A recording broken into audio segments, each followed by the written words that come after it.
When I first moved into my current house, I was excited about the fresh start and all the possibilities the new space had to offer. It was a cozy, two-story home tucked in a quiet neighborhood, surrounded by tall trees and a small garden out front. I had spent months searching for just the right place, and now that I was finally settled in, it felt like everything was coming together. Of course, moving is always a chaotic process. Boxes were stacked in every room, furniture was half-assembled, and the kitchen was filled with unopened boxes of plates, utensils, and pans. There was a particular pile of tools in the corner of the living room, things I would need for some of the repairs I planned to tackle right away. I had a list of home improvement projects, and the first thing on that list was hanging a few pictures on the walls. One of the first things I noticed as I was gathering up my tools was that my hammer was missing. I was certain it had been in the toolbox when I packed everything up, so I assumed it must have ended up in one of the moving boxes. No big deal. I would find it eventually, I thought. There were a dozen other things to focus on, so I didn't think much more about it. I didn't realize how much I relied on that hammer until it was gone. After a quick search, I found a second hammer that had been tucked away in a drawer in the garage. It wasn't my favorite tool, it was a little heavier, and the handle wasn't as comfortable, but it would do for the time being. I took it out and began hanging a picture frame in the living room. But when I went to put the hammer away, I realized it was gone too. I remember standing there for a moment, staring at the empty space where I'd just left the hammer. My mind raced through every possible explanation. Maybe it had rolled under the couch? Maybe I had put it down somewhere else? I checked under the coffee table in the kitchen and even under the bathroom sink. Nothing. At that point, I was a little annoyed, but it still seemed like an understandable mistake. Maybe I was just being careless. After all, I was still in the middle of unpacking and the house was a bit of a mess. It was possible that I had set the hammer down somewhere and forgot about it in the hustle and bustle.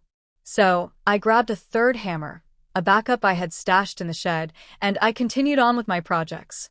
The third hammer didn't last long. The next day, I went back to the living room to hang another picture, and once again my hammer was gone. Now, this was getting strange. I couldn't figure out how or why this was happening. There was no way I was misplacing the hammer each time, at least not this many times. I even considered that maybe I had just gotten really bad at keeping track of my tools, but 3 times in a row? That seemed like more than a coincidence. At this point, I was becoming frustrated. My house was starting to feel like it had some sort of mysterious void that consumed tools. I searched high and low for the missing hammer, retracing my steps from the previous days, but there was no sign of it. I began to think that maybe there was some sort of logical explanation, a misplaced hammer, a hidden space I hadn't noticed yet. But the more I thought about it, the more I realized that something unusual was going on. That's when I started noticing the blur. I was sitting on the couch one evening, quietly sipping my coffee and scrolling through my phone, when something caught the corner of my eye. It was quick, a blur of movement. Something small, darting across the room. My first instinct was that it was just my mind playing tricks on me, maybe a shadow from the light flickering in the window. But then it happened again. A shape. A figure. Just a quick flash. A tiny, quick-moving shape, brownish in color, with a lighter shade on its chest or belly. I could never see it clearly. It was always gone before I could focus on it, but it was unmistakable. Something was there. At first, I thought maybe it was just a trick of the light or the result of my tired eyes. I had been spending a lot of time unpacking and working on the house. But when it happened again a few days later, this time in the kitchen, I couldn't ignore it. This wasn't just a trick of the light. There was something moving around my house, and it was small, fast, and elusive. I did a little research. It seemed like what I was seeing fit the description of a brownie, a type of fey creature in folklore. Brownies are known to be small, often no bigger than a foot tall, and they typically wear simple clothing, like a vest or a tunic. According to the stories, they are mischievous but also helpful if you treat them right. They're supposed to be fond of small spaces, dark corners, and generally prefer to stay out of sight. But they can get annoyed if you don't treat them well. The more I read, the more I thought about how my hammer was disappearing. It seemed like the perfect kind of prank that a brownie would pull.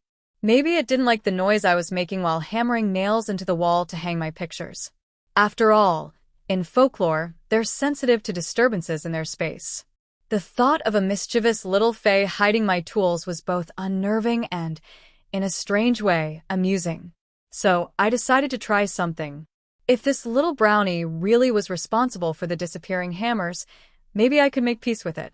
I didn't want to live in a house with a mischievous spirit causing trouble every time I picked up a tool.